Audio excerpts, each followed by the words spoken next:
Tiempo con Dios es un momento para fortalecer tu espíritu y escudriñar la palabra. Vive ahora Tiempo con Dios. Bueno, mis amados, seguimos adelante con un día más que glorifica el nombre de nuestro Padre Celestial. Vamos con la introducción porque el tiempo nos está ganando, pero nosotros estamos con Dios y Él es el dueño del tiempo. Nos permitirá terminar este día en paz. No olvide que estamos tratando la Navidad oculta, sorprendente verdad detrás del nacimiento del Señor Jesús. Como introducción vamos a Lucas capítulo 21, versículo 34. Dice la palabra: tengan cuidado, óigame. No sea que se les endurezca el corazón por el vicio, óigame, la embriaguez y las preocupaciones de esta vida. Cuidado. De otra manera, aquel día caerá de improviso sobre ustedes. La pérdida de comer, ay, del deseo de comer.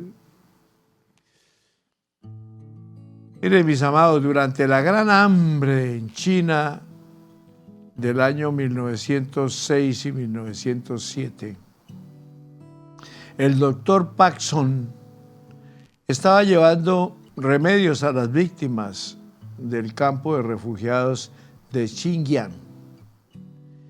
Y cuando hacía las visitas a los miserables albergues de paja, se asombró al escuchar los gemidos de los indigentes. Días sin probar bocado y no tenían apetito. El doctor Paxson explicaba luego que el hambre tiene distintas etapas y la más peligrosa es la pérdida del deseo de comer, a no ser por la asistencia de alguien cercano que te obligue a hacerlo. Morirás de hambre. Óigame pues, morirás de hambre, aún teniendo a tu lado algo de comida, porque perdiste el apetito y ya no te interesa comer.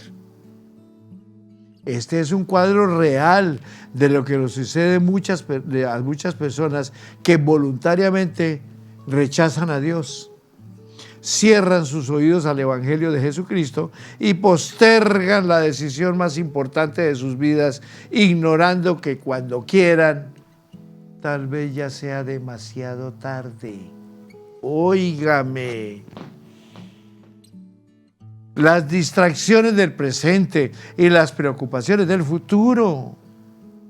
Un estilo de vida sensual y dependiente de sí mismo son las dos causas más comunes que ocupan el tiempo de la vida, y así se posterga el llamado de Dios siempre para más tarde.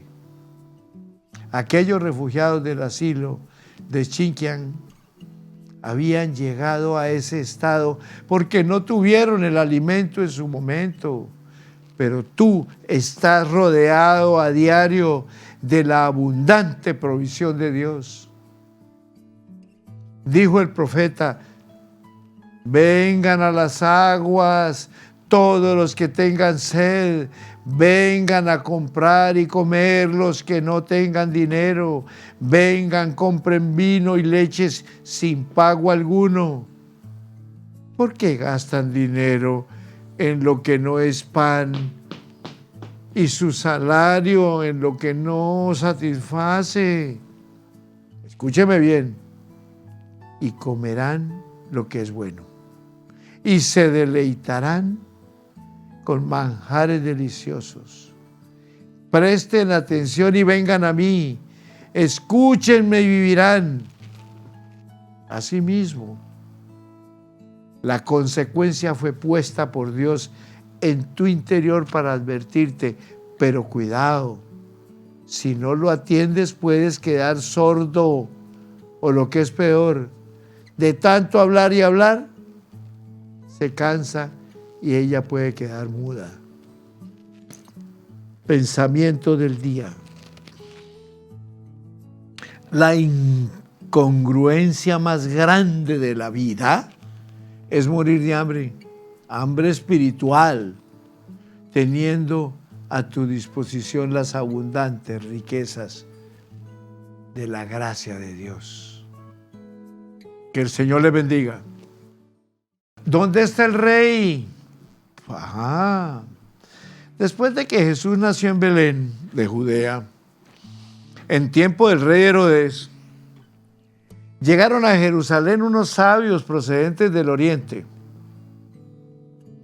¿Dónde está el que ha nacido rey de los judíos?, preguntaron. Vimos levantarse su estrella y hemos venido a adorarlo. Cuando lo oyó el rey Herodes, se turbó y toda Jerusalén con él. Luego Herodes los envió a Belén y les dijo: vayan e infórmense bien de ese niño y tan pronto como lo encuentren, avísenme para que yo también vaya y lo adore.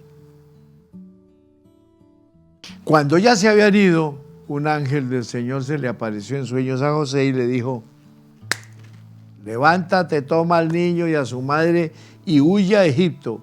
Quédate allí hasta que yo te avise, porque Herodes va a buscar al niño para matarlo. Así que se levantó cuando todavía era de noche, tomó al niño y a su madre y partió para Egipto, donde permaneció hasta la muerte de Herodes. Cuando Herodes se dio cuenta de que los sabios se habían burlado de él, se enfureció y mandó matar a todos los niños menores de 2 años en Belén y en sus alrededores, de acuerdo con el tiempo que había averiguado de los sabios. Pero al oír que Arquelao reinaba en Judea en lugar de su padre Herodes, tuvo miedo de ir allá. Advertido por Dios en sueños, se retiró al distrito de Galilea y fue a vivir en un pueblo llamado Nazaret. Con esto se cumplió lo dicho por los profetas. Lo llamaron Nazareno. Ese fue el nombre auténtico del Señor Jesús empezando su ministerio. Estás en Tiempo con Dios, tu mejor momento. Hijos amados que están en sintonía de Tiempo con Dios, este famoso relato del nacimiento de Jesús es exclusivo del libro de Mateo. Unos sabios eruditos y magos de tierras orientales vinieron a Jerusalén cuando Jesús era niño y todavía estaba en Belén. Se presentaron ante el gobernador de Judea y el rey Herodes le dijeron: ¿dónde está el que ha nacido rey de los judíos? Ahora bien, si entras en un palacio y preguntas ¿dónde está el rey?, la persona que se siente en el trono se alarmará. El texto nos dice que Herodes se turbó, uno de los grandes eufemismos de la Biblia. La historia narra que este hombre solía ser un gobernante violento, incluso para las normas de la época. Mató a muchos miembros de su corte y de su propia familia para asegurarse de que nadie desafiara su poder absoluto. Cuando oyó el informe de los sabios, consultó a los eruditos, quienes le dijeron que estaba profetizado que el Mesías nacería en Belén. Entonces les dijo que fueran allí, que encontraran al el Mesías, y que luego le avisaran para que yo también vaya y lo adore. Falso. Por supuesto, Herodes lo que quería era matarlo. Los sabios finalmente encontraron a Jesús, pero entonces, advertidos por Dios en un sueño, regresaron a su tierra por otro camino sin decirle nada a Herodes. Al darse cuenta de que lo habían engañado, este rey despiadado asesinó a todos los niños menores de 2 años en Belén, solo para asegurarse de que había eliminado al que sería el gobernante. Por lo que conocemos sobre la población de aldea como Belén en aquellos tiempos, habrán sido 20 o 30 niños. Aunque para nosotros es estremecedor, estas atrocidades eran tan comunes en el reinado de Herodes, que ni siquiera ameritaban alguna otra mención histórica. De todas formas, para aquella comunidad seguramente fue demoledor. A cualquier padre lo desbastaría que le quiten a su hijo y que lo asesinen brutalmente frente a sus ojos. ¿Cómo no? Jesús también sabría o habría sido víctima de esta limpieza genocida, pero Dios le advirtió a José sobre las intenciones asesinas de Herodes. Él toma a María y al niño, a Jesús, y lo llevó a Egipto. En Alejandría había una gran comunidad de expatriados judíos a donde huían todos los que tenían diferencias políticas con Herodes. Es muy probable que José haya ido allí. Actualmente oímos mucho sobre los refugiados de guerra, persecución y opresión. Aquí vemos que en un momento Jesús mismo fue un refugiado expulsado de su tierra. Cuando Herodes murió, José llevó a su familia de regreso a Judea y se estableció en Nazaret. Y entonces, dicho de un modo menos brusco, ¿por qué preservó Mateo este relato? ¿Qué debemos aprender de él? Es importante recordar que todos los escritores de los evangelios, Mateo, Marcos, Lucas y Juan, tenían una enorme cantidad de material de referencia. Fueron selectivos y cuando decidieron hablarnos sobre algo de la vida de Jesús, siempre fue por al menos 2 razones. Primero, porque verdaderamente te sucedió. Pero segundo, se preservó por lo que manifiesta, revela algo sobre quién es Jesús, qué vino a hacer y cuáles fueron su mensaje y su ministerio. Entonces, ¿qué nos dice aquí Mateo sobre el significado de Navidad y sobre Jesús mismo? Qué interesante pregunta que la vemos en el siguiente segmento. Estás en Tiempo con Dios, tu mejor momento. Nos enseña el interrogante anterior la amenaza del reino de Cristo. El relato de engaño y temor, de derramamiento de sangre, de injusticia y de destierro es bien conocido. La inmensa maldad está por todas partes en este mundo. No obstante, cuando preguntamos de dónde viene ese mal, surge la controversia. Al final del espectro se encuentran aquellos que dicen que los ricos y los poderosos tienen la culpa. Esta visión tiende a convertir a los pobres y a las minorías en los héroes de la historia del mundo. En la otra punta del espectro están aquellos que insisten en que los inmorales y los irresponsables son el problema principal. Esto tiende a convertir a las personas trabajadoras, decentes y de clase media en los héroes de la historia, y tanto los vagos pobres como los inmorales de élite son los villanos. A primera vista, nuestro texto parece inclinarse más hacia la primera teoría. Después de todo, Herodes era un gobernante injusto que abusaba de su poder y asesinaba inocentes. Y, por cierto, uno de los grandes temas de la Biblia es que Dios está en contra de aquellos que oprimen al pobre. Sin embargo, lo que nos enseña toda la Biblia es que la fuente de la maldad en el mundo está en cada corazón humano.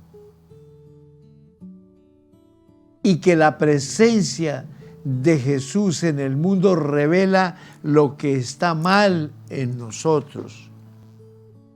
En este sentido, la reacción del rey Herodes ante Cristo es un cuadro de todos nosotros. Si quieres ser rey y aparece alguien que dice que es el rey, entonces uno de los dos tiene que ceder. Solo una persona puede sentarse en un trono absoluto.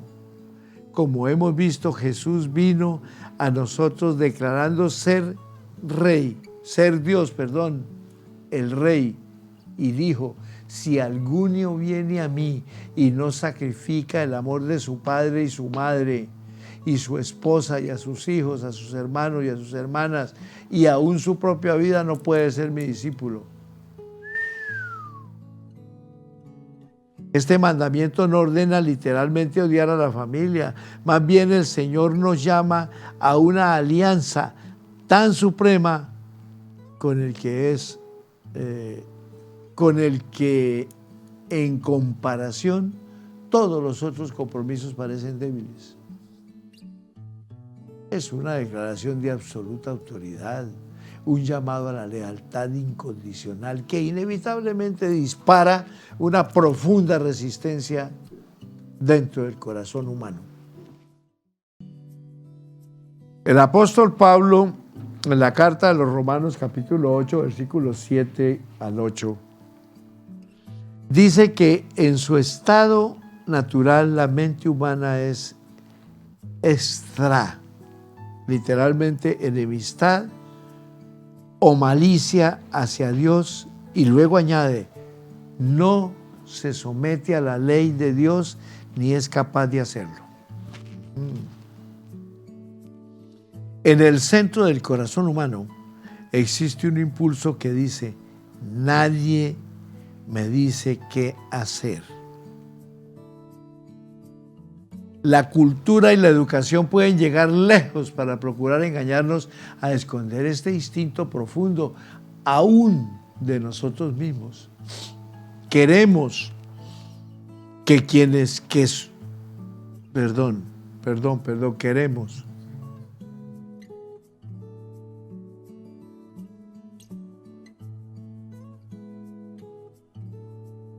queremos sí, claro. Queremos que piensen que somos cooperadores, como el jugador de un equipo, que somos personas amables y amorosos. Nosotros también queremos vernos de este modo. Son muchas las razones por las que necesitamos vivir negando lo poderoso que es este instinto. Sin embargo, no hay educación ni terapias suficientes para quitarlo.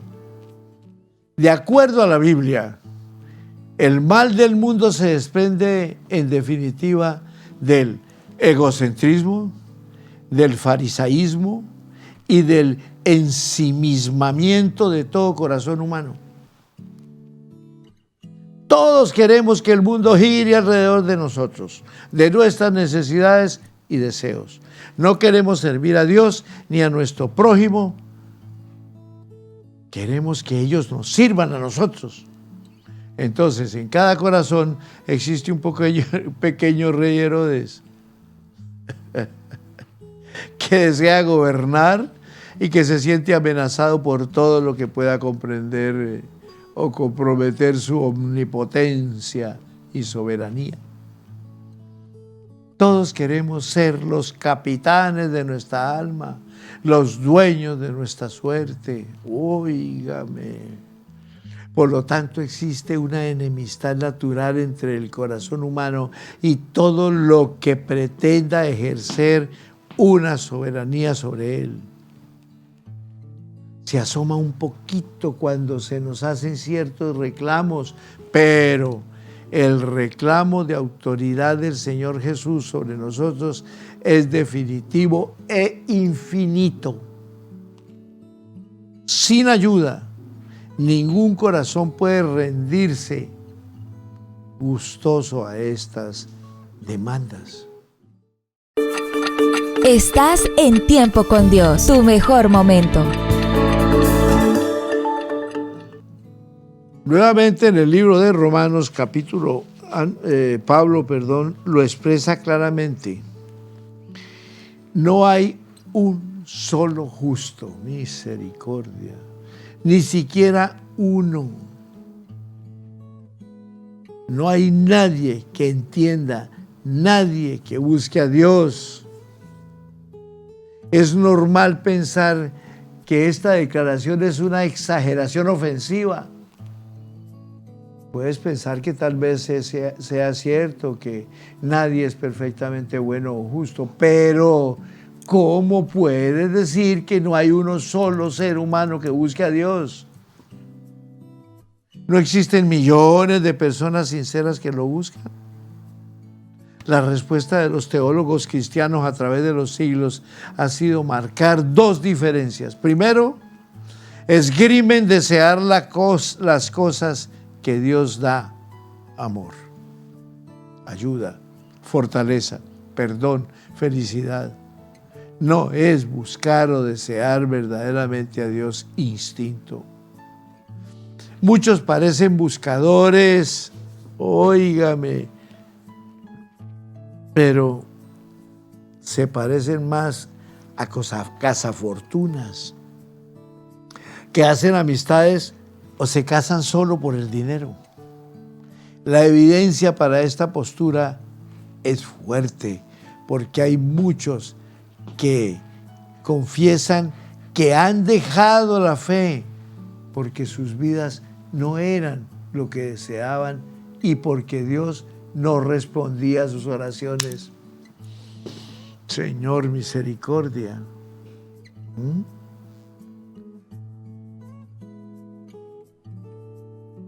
En segundo lugar, argumentan los teólogos, las personas pueden buscar a Dios como ellas quieren que sea, pero nadie busca a Dios tal como Él se revela en la bendita palabra de Dios que es la Biblia.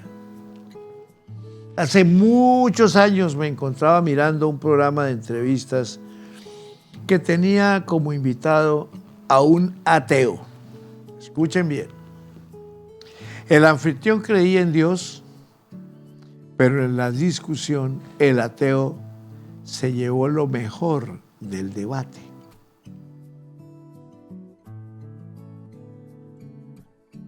Frustrado, el anfitrión del programa hizo algo que es prototipo de los estadounidenses. Mire, realizó una encuesta entre la audiencia en el estudio y preguntó: ¿cuántos de ustedes creen en alguna clase de Dios? La mayoría levantó la mano y supongo que el hombre pensó que había ganado la discusión. No lo había hecho. Siempre me he preguntado qué habría sucedido si en cambio el anfitrión le hubiera preguntado a la audiencia: ¿cuántos de ustedes creen en el Dios de la Biblia? El Dios que desciende sobre el monte Sinaí con fuego y humo, que dice: de ningún modo absolveré a los culpables, que les dice a los seres humanos que si alguno se aproxima a su gloria, morirá instantáneamente. ¿Cuántos de ustedes creen en ese Dios? Estoy seguro de que se habrían levantado muchas menos manos si es que se levanta alguna.